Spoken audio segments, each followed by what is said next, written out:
5, 4, 3, 2. Caramelos y bolitas.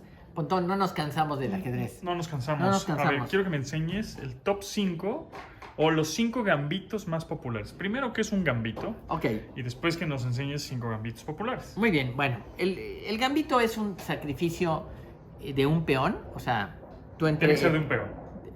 Sí, se sacrifica un peón por el desarrollo. O sea, en ajedrez tenemos dos situaciones. Uno es, tengo que sacar las piezas, y si el otro le hacemos perder tiempo comiéndose peones en algún momento, podemos pensar que luchamos el tiempo contra los peones, el material. Si logramos un ataque fuerte porque sacamos antes las piezas, posiblemente ganemos. Pero si no logramos eso y nos quedamos con material de menos, entonces pues perdemos, ¿no? Bueno, algunos de los gambitos más importantes: E4, E5, F4, gambito de rey. Se llama gambito de rey, pero no gambiteas el rey, ¿no? Gambito viene de gambeta, ¿no? De los futbolistas, ¿no? De que es un truco para pasar la pelota, ¿no? Okay. De ahí viene, ¿no? Pero el gambito es un sacrificio de peón. Un Se sacrificio llama rey porque es el peón que está enfrente del rey. que está al lado del rey. Al lado del rey. ¿Sí? Entonces, bueno, hay dos maneras. Decía Steinitz que cuando juegas un gambito, cuando te juegan un gambito, para refutarlo hay que aceptar el gambito. O sea, te tienes que comer el peón. Esto se llama gambito aceptado de rey. Y si juegas peón acá, que es la defensa Fischer, creo que es peón por peón y después peón acá. Si juegas caballo acá, es otra defensa y demás. Se llama gambito rehusado. O sea, lo rechazaste, ¿ok? Bueno, ¿Y el contragambito? bueno, a esta jugada hay muchas ideas. Por ejemplo, te pueden jugar D5. Se llama contragambito Falkbeer. Ahora el negro te dice, tú me sacrificas, pues yo te sacrifico a ti. O sea, a papá mono con bananas verdes, no.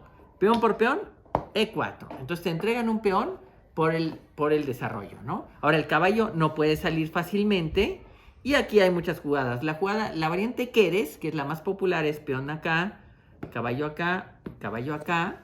No acá porque te juegan el alfil a B4 clavándote el caballo. Si juegan el alfil acá con el caballo en D2, C3 evitan la clavada. Entonces, esta es la más popular. Peón por peón, alfil por peón y dama por peón. Y esta es una posición jugable para ambos jugadores, ¿ok? Esto se ha jugado muchas veces. Se llama contragambito Falkbeer del gambito del rey. Pero hay otros gambitos en el gambito del rey. Después de peón por peón, caballo F3, hay G5, alfil C4, G4. Aquí el gambito se llama gambito salvaje de Mucio. Te enrocas y entregas un caballo.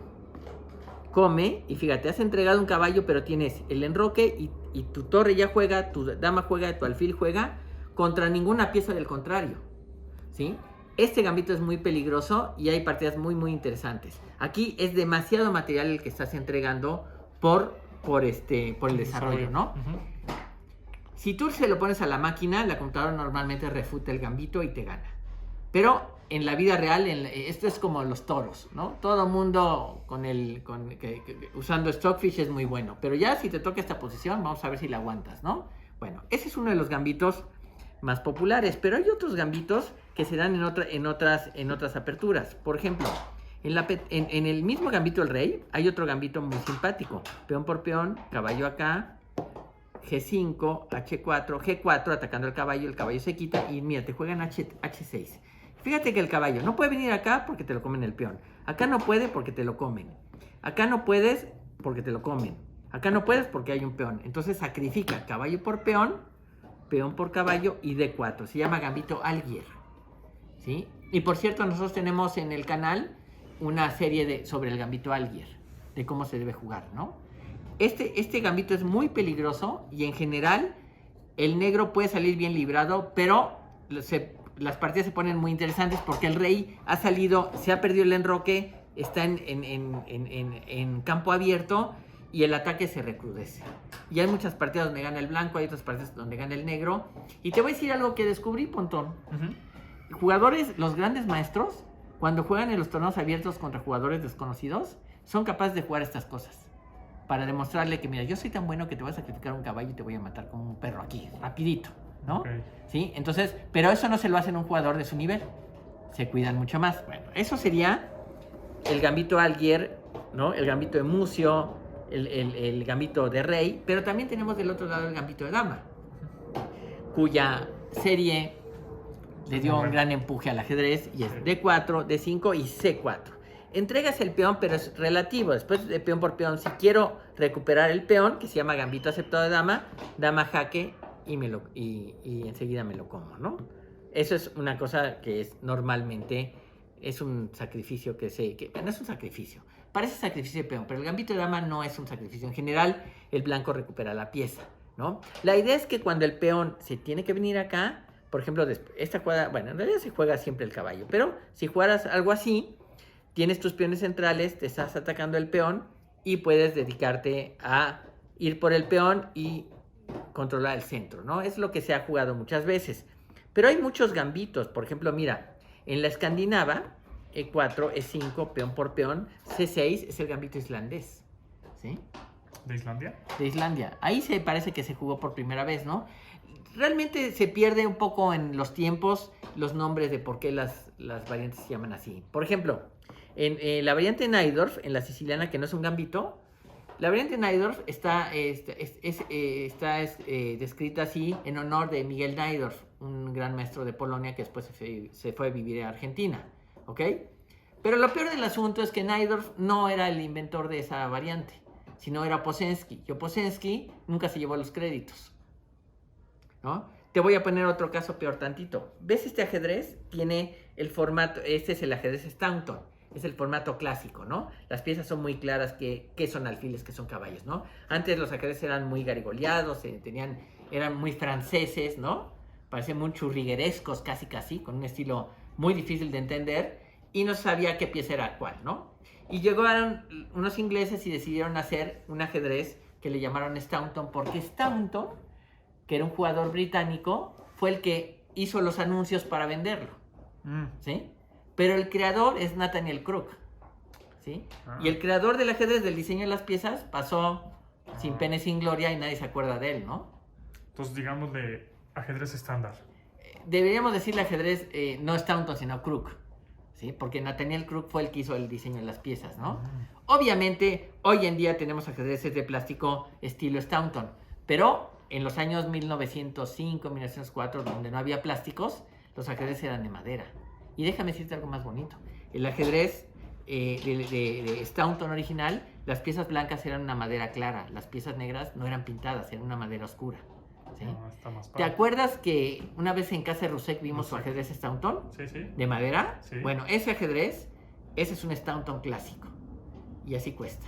Con madera clara y madera Con madera clara y madera oscura. No está pintada la madera, ¿no? Y eso lo hace más complicado. Hay una anécdota, hay un jugador en México, Clemente Guizar, un maestro internacional por correspondencia, que tiene un Staunton que le vendió a, no sé si a su abuelo de Clemente o a alguien, se lo vendió a Lekin, al abuelo de Clemente o al papá de Clemente o algo así, cuando Alekhine vino una vez a México. Y la peculiaridad, tiene dos peculiaridades. Una es que tiene 4 caballos, no tiene 2 parejas de caballos, sino que tiene 4 parejas, porque a Alekhine no le gustaban los caballos originales y mandó a hacer otros caballos, ¿no? Y la otra cosa que tiene es que un alfil, ese es el alfil, tiene la cabecita rota y se ve que es de la madera oscura. Ah, así ¿Sí? salió. Sí, pero se rompió la cabecita, pero que se ve que es, vamos, si estuviera pintado, se ve de un color la madera y el color la pieza, y por dentro otro. No, entonces los ajedrez Staunton son muy apreciados, los de madera, pero desde luego que no son para torneos hoy en día, ¿no? Son para colección.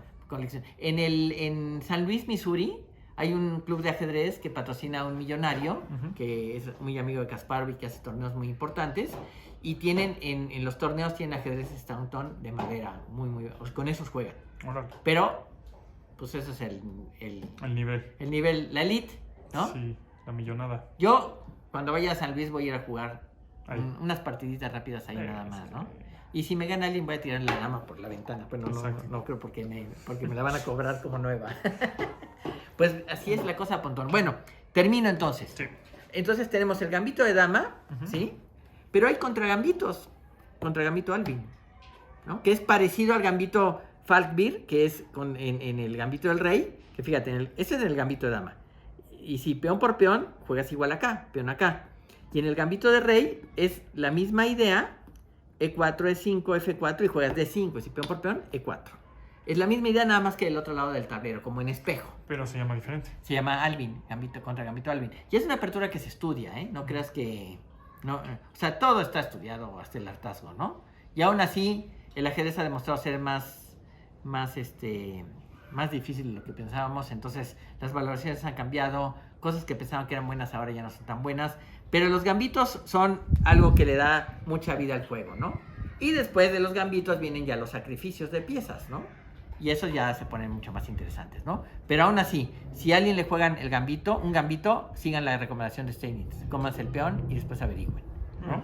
Ahí está. Muy bien.